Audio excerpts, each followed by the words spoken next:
Misha. का करिए सखी कुछ नहीं बोली, फट से उतार देला सीना से चोली।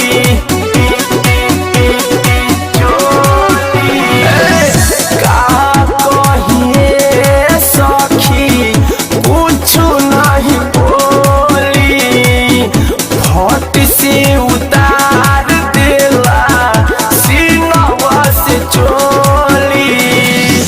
जबाना पकड़ के खेले असमझे खेलावा नाए आहे। जबाना पकड़ के खेले असमझे खेलावा नाए आहे। रगड़ के कहरम करेला नचनवाए आहे।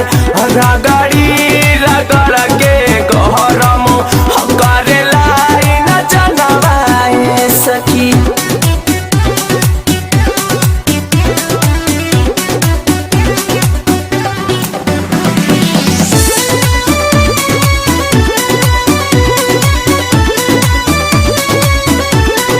Pablo Misha.